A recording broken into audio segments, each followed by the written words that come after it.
कथा का आज विश्राम दिवस।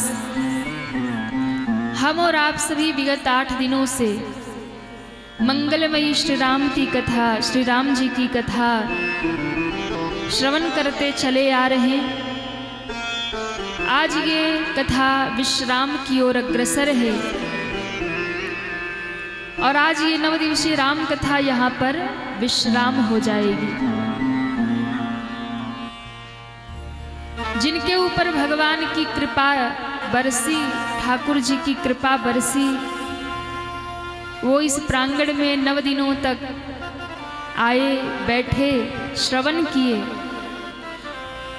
और जिनके ऊपर कृपा नहीं बरसी वो बाहर से ही दर्शन करके चले गए होंगे।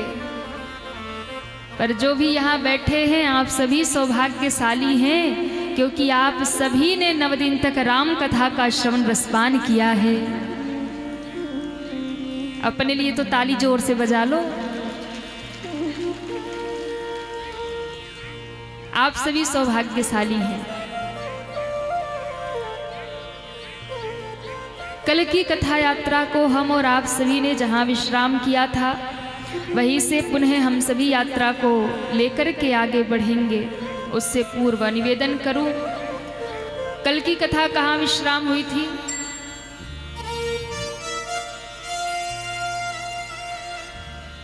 किसको किसको याद है?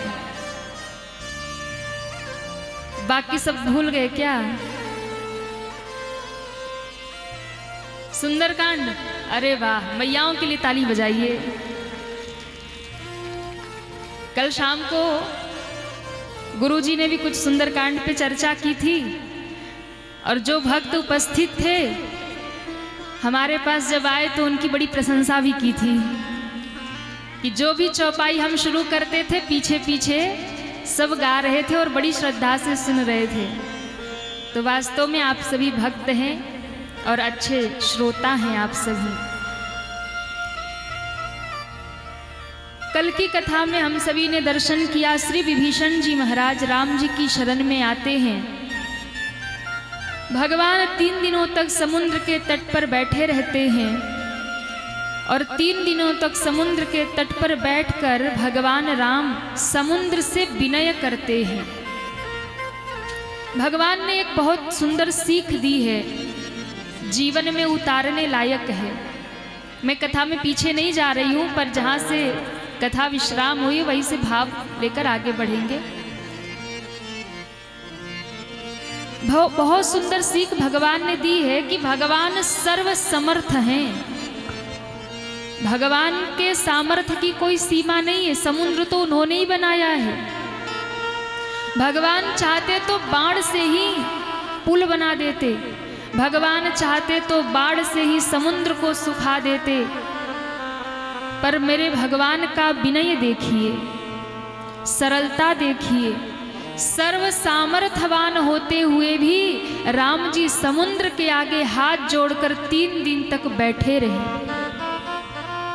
और जब 3 दिन बैठे बैठे प्रतीक्षा करते करते, विनय करते करते समुद्र अभिमानी था, उसका अभिमान नहीं गया और महाराज समुद्र भगवान से मिलने नहीं आया, तब मेरे राम जी को क्रोध आया। विनय न मानत जलधि जड़, गए 3 दिन बीती, बोले राम सकोप तब, भय बिनु होई न प्रीति। भय दिखाइए, शक्ति का प्रयोग करिए, लेकिन पहले विनय करिए, पहले विनम्र होइए, पहले झुकिए। और ध्यान रखिएगा, जो झुकता है वही जीवन में आगे बढ़ता है, जो अकड़ के रहता है वही एक दिन टूट जाता है। इसलिए राम जी से विनय सीखिए महाराज, राम जी से झुकना सीखिए, राम जी से सरलता सीखिए। हमारे पास थोड़ी सी शक्ति आती है, थोड़ा सा सामर्थ्य आता है तो हम सामने वाले को आंख दिखाते हैं, कोई हमारा क्या कर लेगा। किसी को धन का अभिमान है, भैया बहुत पैसा हमारे पास है। किसी को पद का अभिमान है, बहुत बड़ा पद हमारे पास है। छोटी छोटी चीजों का अभिमान लेकर हम दुनिया में जी रहे हैं। किस बात का अभिमान है? भगवान कृपा ना करे ना तो एक श्वास भी आप खुद से नहीं ले सकते। श्वास लेकर दिखा दो आप, इतने सामर्थ्यवान हो तो। इसलिए अभिमान मत करिए अपने धन का, अपने पद का, अपनी प्रतिष्ठा का अभिमान मत करिए, क्योंकि अभिमान से ही रावण के कुल का नाश हो गया। इतना अभिमानी था रावण ना, कभी किसी की सुना नहीं महाराज। किसने उसको नहीं समझाया। उसके नाना समझाते थे, माल्यवान समझाते थे, विभीषण ने समझाया, हनुमान जी ने समझाया, अंगद जी ने समझाया, मंदोदरी ने समझाया, किसने नहीं समझाया, पर वो किसी की बात नहीं सुना महाराज। अभिमानी व्यक्ति कभी किसी की बात नहीं सुनता, वो सुनाना ही जानता है। राम और रावण में यही अंतर है, राम जी का स्वभाव सुनने का है और रावण का स्वभाव सुनाने का है। इसलिए रावण हर जगह पराजित हुआ और राम जी हर जगह विजयी हुए। जिसके भीतर विनय होगा वही सारी दुनिया पर विजय प्राप्त कर सकता है। लंका कांड का यही निचोड़ है, जिसके ऊपर विनय होगा विजय वही स्थापित करेगा। हाथ जोड़ करके आप सारी दुनिया को अपना बना सकते हैं, पर अभिमान दिखा करके आप एक को भी अपना नहीं बना सकते। भय के कारण भले ही लोग आपके सामने जय जय कर दें, पर भीतर तो कुछ और ही रहेगा। लेकिन यदि आप सरल बन जाओगे, आप हाथ जोड़ लोगे, आप विनयवान बन जाओगे, तो आप सारी दुनिया को अपना बना सकते हो महाराज। सारी दुनिया को आप अपना बना सकते हो। इसलिए जीवन में कभी अभिमान मत पालिए। किस बात का अभिमान है? धन का अभिमान है, पैसे का अभिमान है, बहुत पैसा है, सब यही रह जाएगा। पद का अभिमान है, हम बड़े ऊंचे पद पे बैठे हैं, 2 मिनट लगता है इंद्र को अपनी गद्दी से नीचे उतरने में। 2 मिनट लगता है। जब इंद्र की कोई गद्दी की वो नहीं है, तो हमारे और आपके पद तो इंद्र के सामने बहुत छोटे हैं। इसलिए अभिमान मत करिए। किस चीज का अभिमान? शरीर का अभिमान है, मुट्ठी भर राख बन जाएगी। इस शरीर का भी अभिमान मत करिए। कई लोगों को शरीर का भी बड़ा अभिमान होता है। मुट्ठी भर राख बनेगी। 50 लाख की गाड़ियों में घूमने वाले 50 रुपए की घड़े में राख समा जाती है महाराज। बस इतनी सी औकात है मानव की। इसलिए राम जी ने कहा विनय, जीवन में विनय होना चाहिए। विनम्र रहिए, सरल रहिए, और संसार में जो विनम्र होगा, सरल होगा, वही विजय प्राप्त करेगा। अब यहाँ पर समुद्र शरण में आता है, अभिमान भंग होता है और कहता है कि प्रभु आप पुल का निर्माण करिए। आपके ही सेना में 2 ऐसे बंदर हैं, नाथ नील नल कपिदो भाई, लरिकाई ऋषि आशीष पाई। इनके स्पर्श से पत्थर तैर जाते हैं, क्योंकि नल नील नाम के जो 2 बंदर थे ना, वो बड़े उत्पाती थे। वो क्या करते थे, संत महात्मा ऋषि लोग ध्यान लगा के बैठे तपस्या में, और ये क्या करते थे, उनका कमंडल उठा ले जाए, उनका आसन उठा ले जाए, उनके पूजा की सामग्री उठा ले जाए और ले जाके समुद्र में फेंकिया में। बलशाली थे, उनकी कुटिया भी उठा के ले जाए समुद्र में बहा दे। सारे महात्मा बड़े दुखी हुए, कोई सामान मिलता नहीं समय पे। और जब एक दिन पता चला कि यही तो बंदर हैं जो सारे सामान को उठा के बहा देते समुद्र में, तब महात्माओं ने उन्हें श्राप दे दिया कि तुम कुछ भी जल में डालोगे तो डूबेगा नहीं, ऊपर ही रहेगा महाराज, तैरता ही रहेगा। श्राप दे दिया और वो श्राप वरदान सिद्ध हो गया, नाम अमर हो गया, नल नील का कथा आ गई। इन्होंने बचपन में ऐसा वरदान पा लिया है कि कुछ भी जल में डालेंगे डूबेगा ही नहीं। इसलिए प्रभु ये स्पर्श करके यदि राम नाम लिखकर पत्थर डालेंगे तो तैरेगा पत्थर। अच्छा, इनके डालने से पत्थर तैरेगा, पर रा और म लिखने से पत्थर जुड़ेगा। अब आप सोचिए, पत्थर तैराना तो कोई बड़ी बात नहीं ना। पत्थर डालेंगे समुद्र में, कोई बह के उधर जाए, कोई बह के उधर जाए, तो उस पे पुल कैसे बनेगा? तो पुल ऐसे बनेगा कि एक पर लिखा जाएगा रा और दूसरे पे लिखा जाएगा म, और दोनों पत्थर जाकर आपस में जुड़ जाएगा, ऐसे पुल निर्माण होगा। अब ये राम नाम की महिमा है। तब भगवान प्रसन्न हुए, समुद्र अपने घर को गया। यहीं पर सुंदर कांड विश्राम हो रहा, लंका कांड प्रारंभ हो रहा। लंका कांड युद्ध का कांड है। लंका कांड युद्ध से प्रारंभ हो रहा। जैसे ही लंका कांड की कथा प्रारंभ होती है, बाबा कहते हैं बंदर और भालू निर्माण के लिए तैयार हैं, पुल का निर्माण होने जा रहा। मेरे राम जी के मन में इच्छा जागी। रावण शिव भक्त है, महादेव का भक्त है, और महादेव कौन है? प्रलय के देवता हैं। इसलिए यदि युद्ध जीतना है तो सबसे पहले महादेव की कृपा प्राप्त करनी होगी। तो रावण के तो इष्ट देव है महादेव, उसने प्रसन्न कर रखा है। राम जी को लगा कि मुझे भी भगवान को प्रसन्न करना चाहिए। इसलिए राम जी ने कहा कि मैं महादेव की स्थापना करना चाहता हूँ, मैं महादेव को यहाँ स्थापित करूँगा। हनुमान जी ने कहा कि मैं सब व्यवस्था करूँगा। ऋषि मुनि सब आए हैं और गोस्वामी जी ने दर्शन करवाया। मेरे राम जी ने समुद्र के तट पर आज महादेव की स्थापना की है। लिंग थाप विधवत करी पूजा,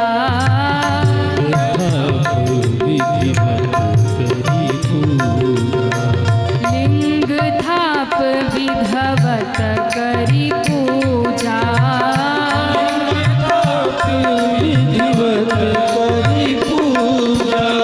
शिव समान मोहि प्रिय नहीं दूजा,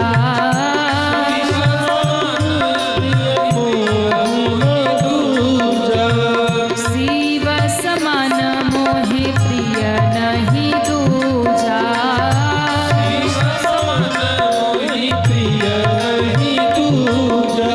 भगवान राम ने भगवान शंकर के शिवलिंग का स्थापन किया, विधि पूर्वक उसकी पूजा की। और कहते हैं जब विधि से पूजा की है तब मेरे राम जी ने डंके की चोट पर उद्घोष कर दिया। क्या? राम भक्त यदि शिव की निंदा करे और सोचे कि मुझे राम भक्ति मिलेगी, तो राम जी कहते हैं ऐसा भक्त मुझे स्वप्न में भी नहीं प्राप्त कर सकता। और कोई शिव का भक्त हो, राम की निंदा करे तो महादेव की कृपा उसे कभी प्राप्त नहीं हो सकती। इसलिए मेरे राम जी कहते हैं शिवद्रोही मम दास कहावा, शिवद्रोही मम दास कहावा, शिवद्रोही मम दास कहावा, शिवद्रोही मम दास कहावा, सो नर मोहि सपने नहीं पावा, मोहि सपने नहीं पावा, सो नर मोहि सपने हो नहीं पावा, सोनर मोहि सपने नहीं पावा, सपने हो नहीं पावा। सपने नहीं पावा।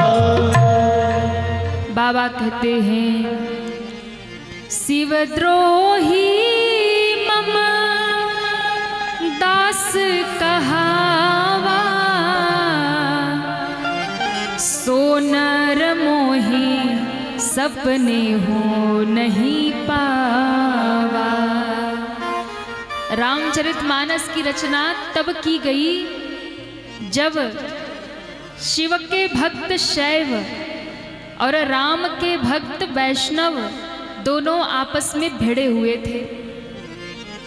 शैव और वैष्णव एक दूसरे से भिड़े हुए थे। वो कहते थे शिव श्रेष्ठ है, वैष्णव कहते थे राम श्रेष्ठ है, कृष्ण श्रेष्ठ है, विष्णु श्रेष्ठ है। उस समय मानस की रचना गोस्वामी जी ने की और एक तरीके से शैव और वैष्णव को जोड़ने का प्रयत्न किया कि भैया राम और शिव में कोई अंतर नहीं है। और ये स्वयं राम जी कह रहे, शिवद्रोही मम दास कहावा। जो अपने आप को राम जी का भक्त कहता है, शिव का विरोध करता है, शिव का द्रोह करता है, राम जी स्वयं अपने मुख से कह रहे, सो नर मोहि सपनेहु नहीं पावा।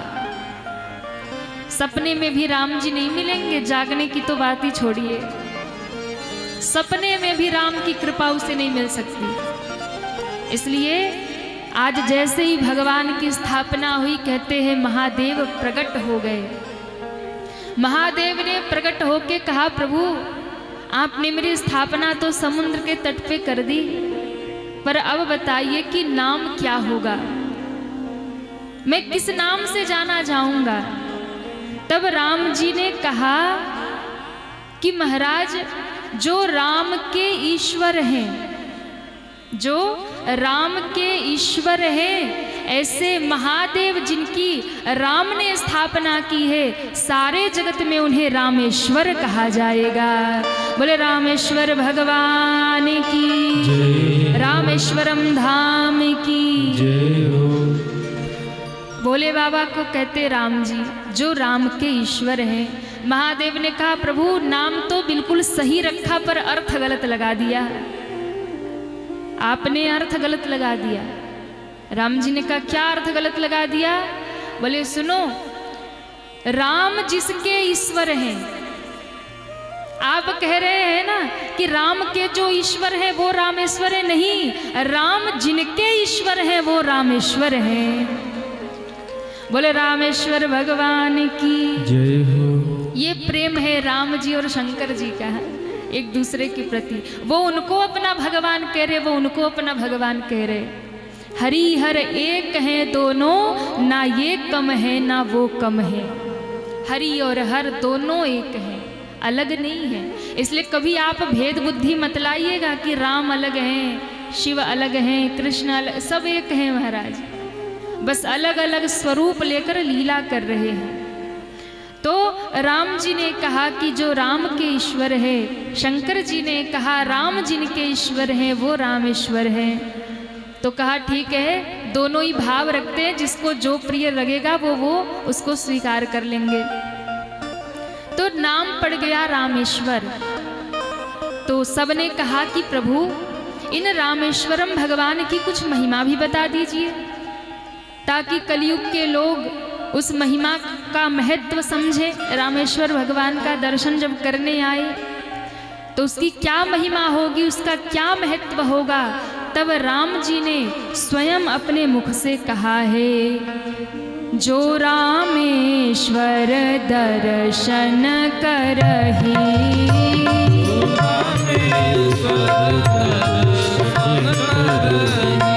जे रामेश्वर दर्शन करही, रामेश्वर दर्शन करही, ते तनु तजी मम लोक सिधरही, तन तजी मम लोक सिधरही, ते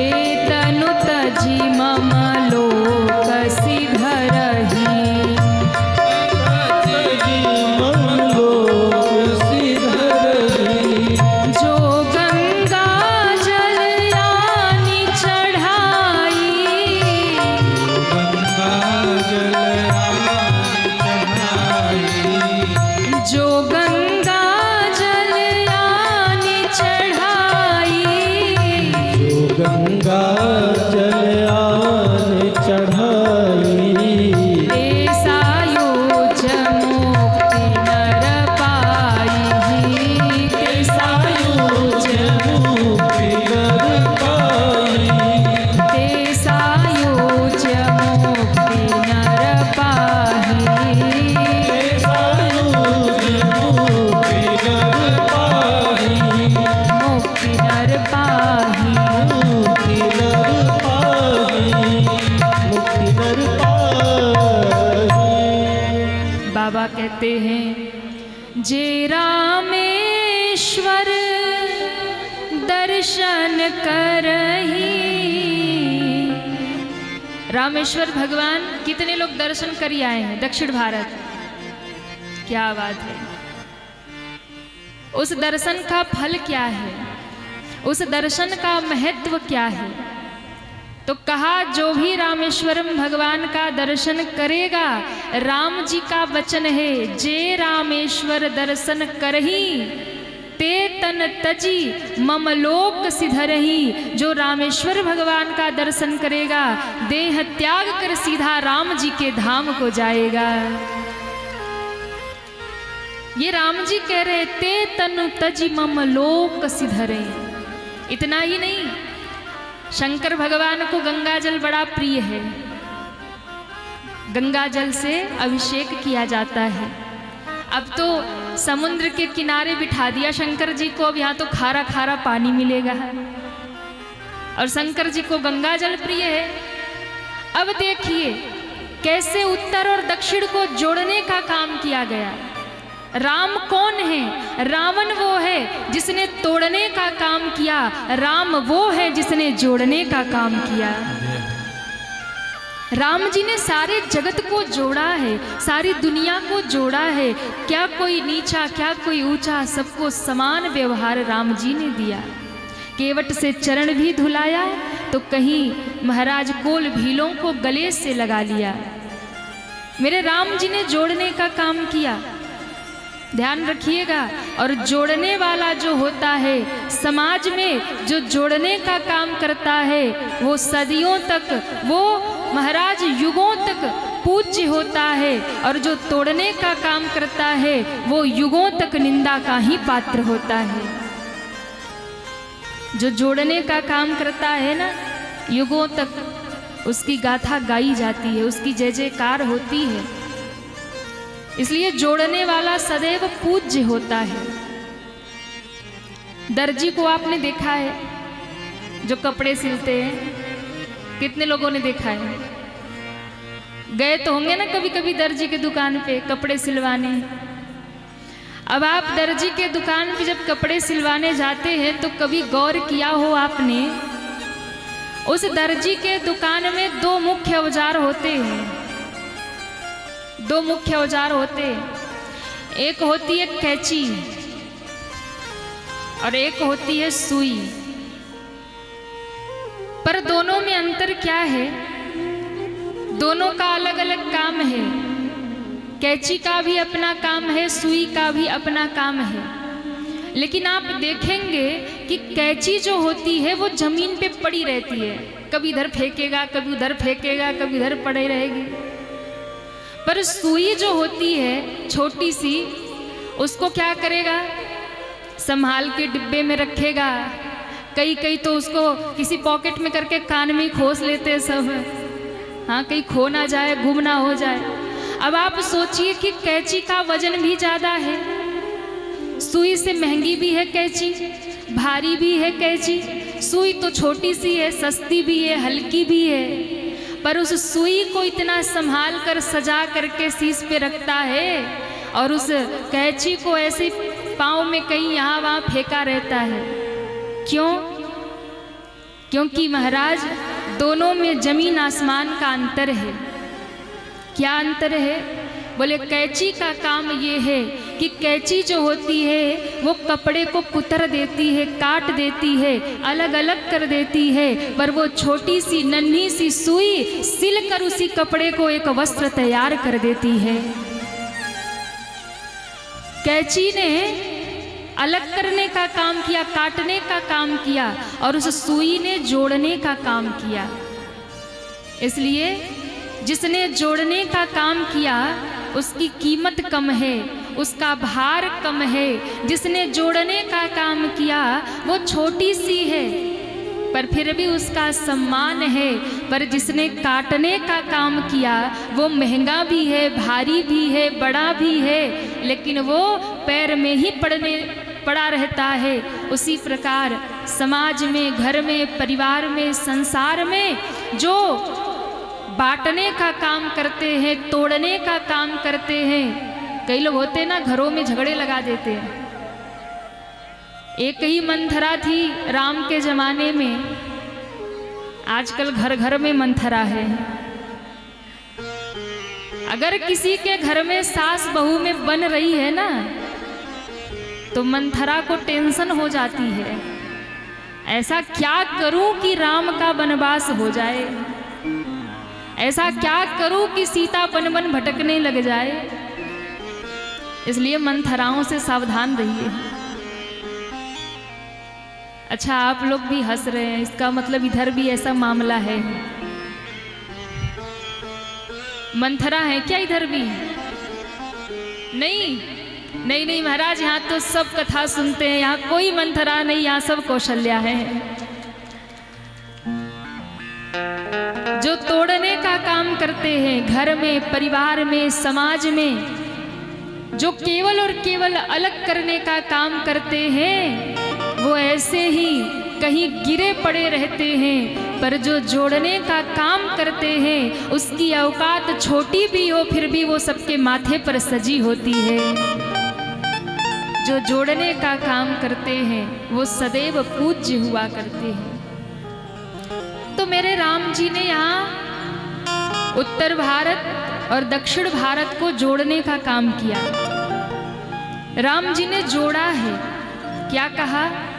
राम जी ने कहा कि देखो, शंकर जी को मैंने बिठा तो दिया समुद्र के किनारे खारे पानी में, पर मेरे बाबा को गंगा जल बहुत प्रिय है। तो मेरे राम जी आगे कहते हैं कि जो भी गंगा जल ला करके महादेव का जलाभिषेक करेगा, गंगा जल से अभिषेक करेगा, उसे क्या प्राप्त होगा? तो कहा सबसे दुर्लभ मुक्ति होती है सायुज्य मुक्ति, जो बड़े बड़े महात्माओं को भी जल्दी प्राप्त नहीं होती है, कठिन से कठिन तपस्या करने वालों को भी जल्दी प्राप्त नहीं होती। महाराज आज बाबा कहते हैं, राम जी ने कहा कि जो भी रामेश्वरम भगवान पर लाकर गंगा जल चढ़ाएगा वो सहज में ही मात्र शंकर जी का अभिषेक करने से गंगा जल से ही सायुज्य मुक्ति जो दुर्लभ है उसे प्राप्त कर लेगा, उस सायुज्य मुक्ति की प्राप्ति कर लेगा। जो गंगा जल यानी चढ़ाई, गंगा जल आने चढ़ाई, जो गंगा जल यानी चढ़ाई, जो गंगा जल आने चढ़ाई, ते सायुज्य मुक्ति नर पाई, सायुज्य मुक्ति नर पाई, ते सायुज्य मुक्ति नर पाही, सायुज्य मुक्ति नर पाई, मुक्ति नर पाई। मुक्ति नर पाई। बाबा ने महत्व बताया रामेश्वरम भगवान में गंगा जल से अभिषेक करने का। जे गंगा जल आनी चढ़ाई, ते सायुज्य मुक्ति नर पाई। इसलिए जब भी रामेश्वरम जाइए, कुछ ले जाइए या मत ले जाइए, गंगा जल जरूर लेकर जाइए और उस गंगा जल से रामेश्वरम भगवान का अभिषेक करिए। और यदि आपने गंगा जल से महादेव का अभिषेक कर दिया तो ये मेरे बाबा के वचन है, सायुज्य मुक्ति उसे प्राप्त हो जाएगी। अब देखिए मुक्ति का कितना सरल उपाय है महाराज। हाँ, जिस भी तीर्थ में जाओ ना उसकी महिमा को समझ के जाओ। उस तीर्थ की महिमा क्या है, उस तीर्थ की महिमा को समझे बिना यदि आप जाओगे तो अधिक फल नहीं मिलेगा। क्यों? क्योंकि निष्ठा नहीं होगी हृदय में। जाने बिनु ना होई परतीति, बिन परतीति हो ही नहीं प्रीति।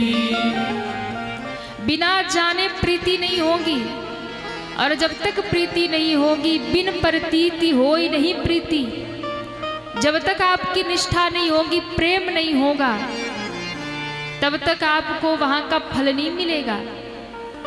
इसलिए किसी भी तीर्थ में जाइए तो पहले उसकी महिमा को समझ कर जाइए। किसी भी तीर्थ में जाइए तो वहां का महत्व क्या है, उसकी महिमा क्या है, वो जानिए। और जब उसका महत्व जानकर, उसकी महिमा जानकर निष्ठा पूर्वक, प्रेम पूर्वक आप जाएंगे तो उस तीर्थ में जाकर जो भी आप सत्कर्म करेंगे उसका पूर्ण फल आपको प्राप्त हो जाएगा। अब बताइए 2025 जनवरी का महीना प्रारंभ हो गया है, पर इस 2025 में अभी हम लोगों के बीच में क्या होने वाला है, कहिए ना। हाँ, 2025 में प्रयागराज में महाकुंभ लगने वाला है। हाँ, महाकुंभ लग रहा है। अब महाकुंभ लग रहा है तो लोग आंकड़े बता रहे हैं कि 40 से 50 करोड़ लोग पहुंचेंगे। अब देखिए, जो इतनी संख्या, जो आंकड़े सरकार तो लगा रही है, पर उससे ज़्यादा ही लोग जाएंगे, ऐसा संभव है। अब जाने के लिए तो सब तैयार है, पर क्या उसका महत्व जानते हैं? सबसे बड़ी बात ये है। क्यों? क्योंकि कई तो सोचते हैं कि चलो सब जा रहे हैं तो हम भी हो आते हैं। हाँ भैया, प्रयाग जा रहे हैं, अच्छा चलो हम भी हो आते हैं। तो कई लोग इसलिए जा रहे कि सब जा रहे हैं तो हम पीछे क्यों रहे, हम भी हो आए। और कई सोचते हैं कि सब जा ही रहे हैं तो हम क्यों जाए हैं, इतनी भीड़ आएगी, कौन जाए धक्के खाने। दोनों ही गलत जा रहे हैं। जो ये सोच रहे हैं कि सब जा रहे हैं तो हम भी चले जाएं, वो भी गलत जा रहे हैं। जो ये सोच रहे हैं कि महाराज सब जा रहे हैं तो हम क्यों जाएं, दोनों ही गलत जा रहे हैं। किसी भी तीर्थ में जाइए तो सबसे पहले जब तक वहाँ की महिमा नहीं समझेंगे तब तक वहाँ जाने का पूर्ण फल नहीं मिलेगा, वहाँ जाना बेकार ही है। और किसी भी तीर्थ में घूमने की दृष्टि से मत जाइए। आजकल रील्स का जमाना है ना, युवा भाई बहन पहुंच जाते हैं रील्स बनाने के चक्कर में। वृंदावन चले गए, अयोध्या जी चले गए, हरिद्वार चले गए। घूमने की दृष्टि से तीर्थ में ना जाइए, नहीं पुण्य की जगह पाप चढ़ जाएगा। कई लोग घूमने की दृष्टि से, चलो भैया बहुत दिन हो गए कहीं घूम आते हैं। कहाँ चले? बोले वृंदावन चलते हैं। कहाँ चले? बोले हरिद्वार चलते हैं, बद्री विशाल चलते हैं। बिल्कुल नहीं। घूमने के लिए दुनिया में बहुत जगह बनी है, वहाँ घूमने जाओ। लेकिन जब भी किसी तीर्थ का नाम आए तो उस तीर्थ में ये कह के मत जाओ कि वृंदावन घूमने जा रहे, अयोध्या जी घूमने जा रहे। नहीं, जब भी तीर्थ में जाना हो ये कह के जाओ कि हम वहाँ दर्शन करने जा रहे हैं, प्रभु से मिलने जा रहे हैं। भाव बदल जाएगा और आपको पूर्ण फल मिलेगा, कृपा प्राप्त हो जाएगी। पर यही गलती हम लोग करते हैं। वृंदावन घूमने गए थे, अयोध्या जी घूम आए, बद्री विशाल घूम आए। नहीं, वो घूमने की जगह नहीं है। तीर्थ में घूमने का भाव लेकर जाएंगे तो कुछ भी प्राप्त नहीं होगा। निष्ठा पूर्वक जाइए, प्रेम पूर्वक जाइए। और जब निष्ठा पूर्वक जाएंगे, प्रेम पूर्वक जाएंगे तो उसका पूर्ण फल आपको प्राप्त होगा। महाकुंभ प्रारंभ हो रहा है 13 जनवरी से महाकुंभ प्रारंभ हो जाएगा और 13 जनवरी से प्रारंभ होकर 27 फरवरी तक ये उत्सव चलेगा। प्रयागराज माघ मेला, इसको साधारण मेला मत समझिएगा कि हाँ प्रयागराज में मेला लग रहा है चलो घूम आते हैं। मेला नहीं है, ये आस्था का महापर्व है, ये हम सनातनियों का महापर्व है। आप जानते हैं बड़े बड़े संत महात्मा ऋषि जिनको हमने इन नेत्रों से नहीं देखा है, आपको क्या लगता है वो जो आंकड़े बने हैं उतने ही आएंगे? उससे ऊपर तो जनसंख्या जाएगी, लेकिन वहाँ बहुत से ऐसे अदृश्य आत्माएं भी आएंगी जिन्हें आप इन आंखों से देख नहीं सकते। ऐसे दिव्य आत्मा भी उस महाकुंभ में पधारने वाले हैं। जिन ऋषि मुनियों की चर्चा आप कथाओं में सुनते हैं ना, सुखदेव जी, व्यास जी, विश्वामित्र जी, परशुराम जी, ये सब दिव्य विभूतियां भी वहां उपस्थित होने वाली हैं। आप सोचिए वहां जाकर के बहुत सजग, बहुत धैर्य पूर्वक रहना चाहिए, कोई अपराध ना बने, क्योंकि ऐसे ऐसी दिव्य विभूतियां जिन्हें हम जानते नहीं, नर नाग देवता असुर सब आएंगे। बड़े बड़े ऋषि मुनि भी आएंगे जो लाखों लाखों वर्षों से गुफाओं कंदराओं में अदृश्य बैठे हुए तपस्या कर रहे हैं, वो भी आएंगे। और वहाँ की ऊर्जा ये होगी, वहाँ क्यों कल्पवास किया जाता है, क्यों जाकर धरती पे शयन किया जाता है, क्यों उस त्रिवेणी की संगम में स्नान किया जाता है? क्योंकि भैया न जाने कितने दिव्य विभूति महात्मा वहाँ उपस्थित हैं, उस त्रिवेणी में स्नान कर रहे हैं। उनको छूकर जो हवाएं बह रही हैं, उनको स्पर्श से जो ये जल प्रवाहित हो रहा, इसमें अमृत प्रकट हो रहा, और कहीं उन महात्माओं का स्पर्श, उस हवा का स्पर्श हमें हो गया तो हमारा जीवन धन्य धन्य हो जाएगा। इसलिए लोग वहाँ जाकर भूमि शयन कर रहे, कल्पवास करेंगे, वहाँ रहेंगे। और इस बार का जो महाकुंभ है ना, देखिए कुंभ तो हर साल आता ही आता है, हर साल कुंभ लगता है। माघ मकर गत रवि जब होई, तीर्थ पति ही आप सब कोई। माघ के महीने में सूर्य जब मकर राशि पे जाते हैं तो प्रयागराज में कुंभ होता है और सब आते हैं। लेकिन एक होता है कुंभ जो प्रतिवर्ष आता है, एक होता है अर्ध कुंभ जो 6 वर्ष बीतने पे आता है। 6 वर्ष पे अर्ध कुंभ लगता है, और जब 12 वर्ष होते हैं तो हर 12 वर्ष पर पूर्ण कुंभ लगता है। 12 वर्ष पर पूर्ण कुंभ लगता है। पर महाराज ये महाकुंभ 12 वर्ष पे लगता है और पूर्ण कुंभ कब लगता है? कहा जब ये महाकुंभ 12 बार आ जाता है तब ये महाकुंभ लगता है। तो इस वर्ष महाकुंभ लग रहा है जो 144 वर्षों बाद आ रहा है। तो जिनसे बन पड़े, क्योंकि अब 144 वर्षों बाद तो हम रहने वाले हैं नहीं, ये तो पक्की गारंटी है। जिनसे बन पड़े वो जरूर जाएं स्नान करने, ना बन पड़े तो घर बैठे भी उसका फल प्राप्त कर सकते हो। बता दे कि रहने दे? बता दे? अरे हाँ या ना? जब आप पहुंच ना पाओ, अब इसका मतलब ये मत सोचना कि देवी जी ने बता दिया तो घर ही में रह लेंगे। जिनको जाना होगा वो जरूर जाइएगा, प्रयास करिएगा कि पहुंच जाएं। और अगर ना पहुंच पाइए तब ये उपाय कर लीजिएगा, आपके घर में ही यदि गंगा जल हो, त्रिवेणी जल हो, तो जब जब वो शाही स्नान की तिथियां आती हैं, आप उस दिन सुबह उठ करके मौन रह करके अपने घर की ही बाल्टी में गंगा जल डाल करके सप्तपुरियों का नाम ले करके गंगा यमुना सरस्वती संगम याद करके सबका नाम जपते हुए घर में ही स्नान कर लेना, आपको वो फल घर में ही मिल जाएगा। लेकिन ये उनके लिए है जिनकी सामर्थ्य नहीं है वहां पहुंचने की, ये उनके लिए है। और दूसरी बात, स्नान करने से पूरा फल नहीं मिलेगा, उसके बाद यदा कदा जहाँ भी समय मिल जाए, ना समय मिले तो आजकल घर में ही सोशल मीडिया के माध्यम से कुछ कथा बैठकर संतों के द्वारा श्रवण करिए और इस भाव से मन में संकल्प करके सुनिए कि हम प्रयागराज में ही बैठ करके कथा का श्रवण कर रहे हैं। कुछ कथा का श्रवण कीजिए।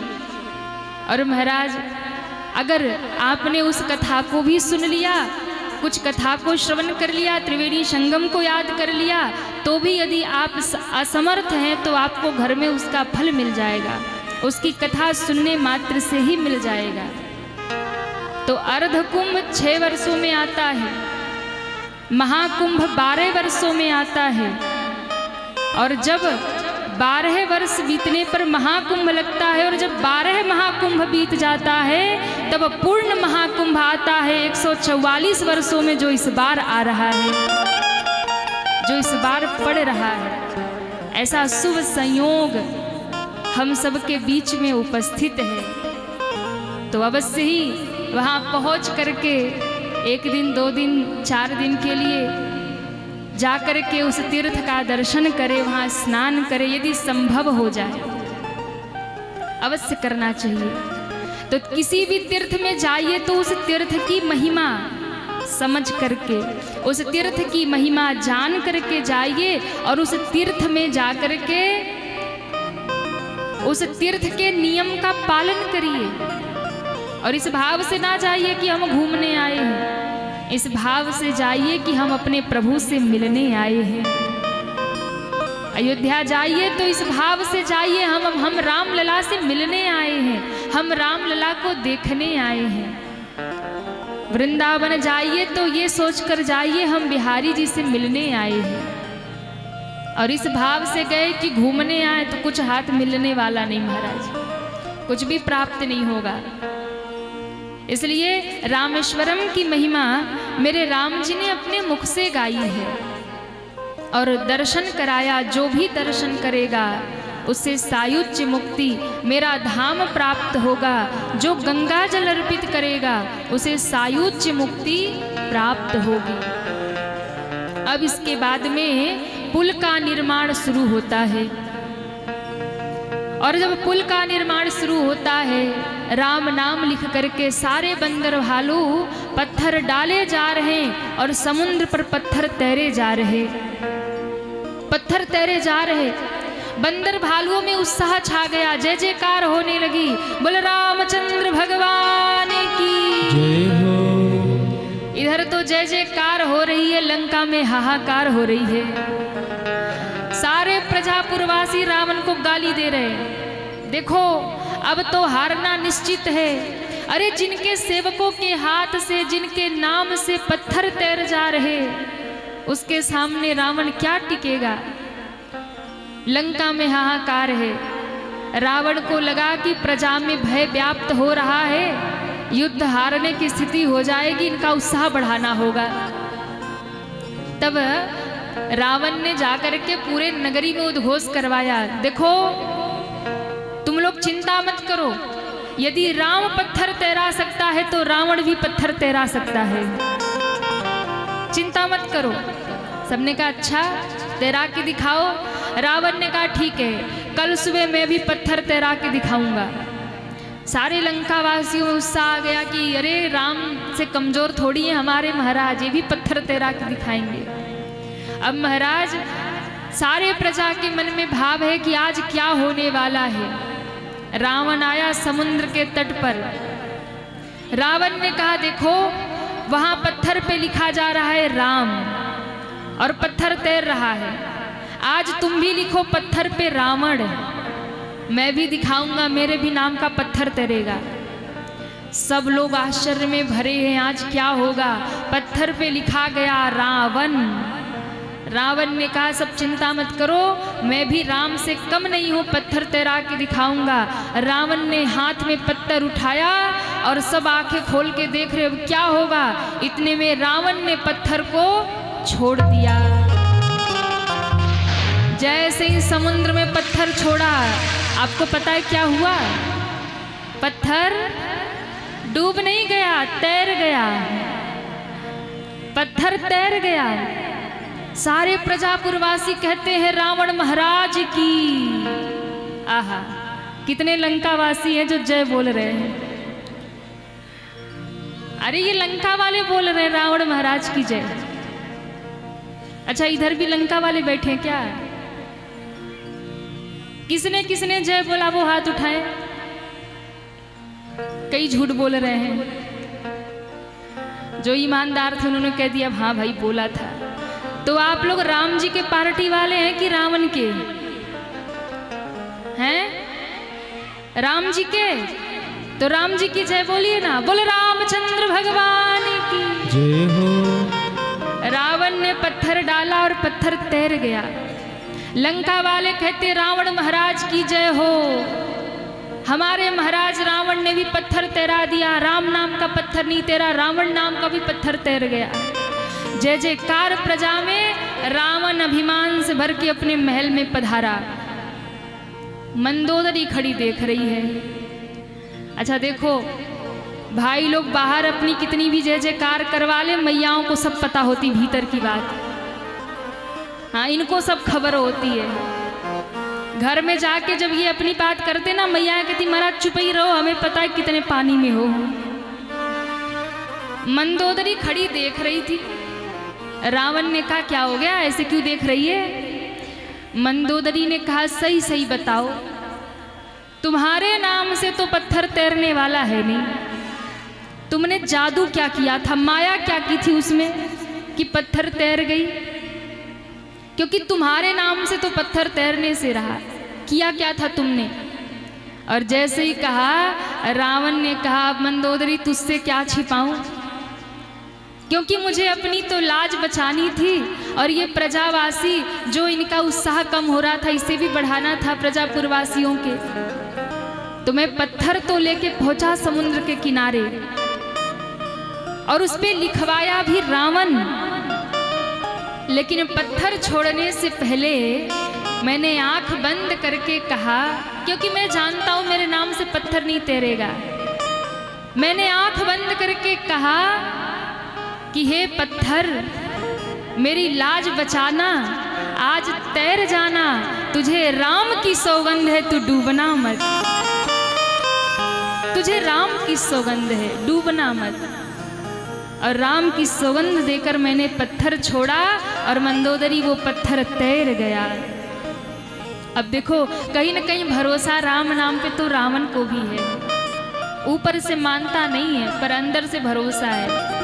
जो कहते हैं कि हम भगवान को नहीं मानते, जो नास्तिक हैं, जो भगवान को नहीं मानते, ऊपर से भले ही ना माने पर कभी उनकी अंतर आत्मा पुकार कर कहती है कि कोई न कोई तो है ईश्वर जो दुनिया चला रहा है। उन नास्तिकों के भी मन से कभी न कभी तो भगवान प्रकट हो ही जाते हैं।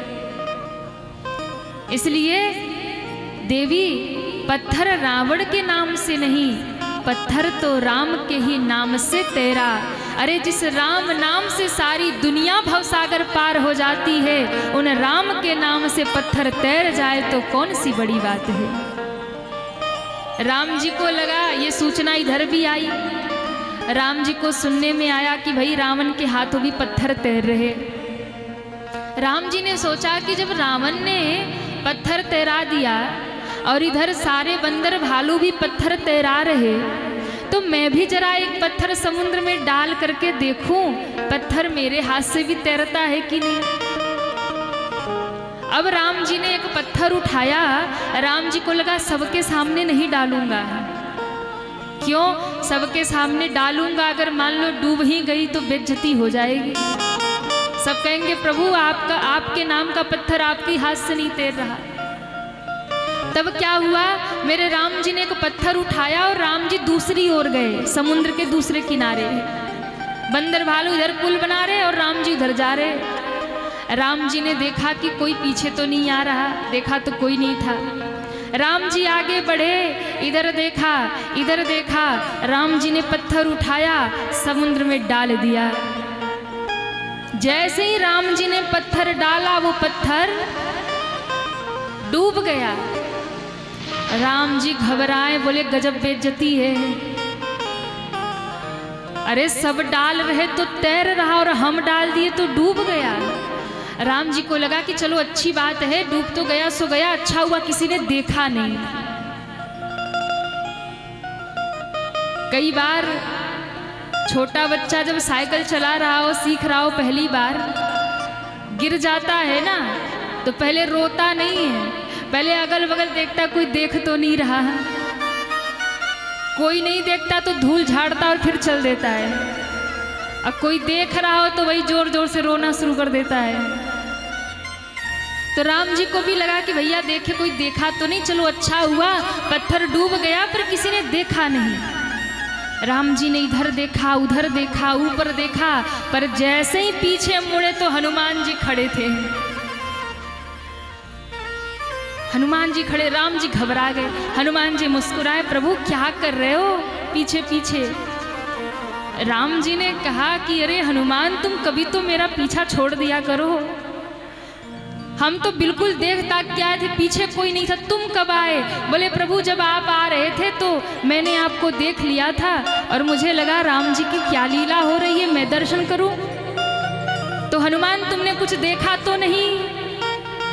कहा प्रभु हमने सब कुछ देखा, आपने जो किया हमने सब कुछ देखा। तो राम जी ने कहा अच्छा देखो, देख तो लिया पर किसी को बताना मत। अगर तुम कहोगे ना कि राम जी के हाथ से पत्थर डूब गया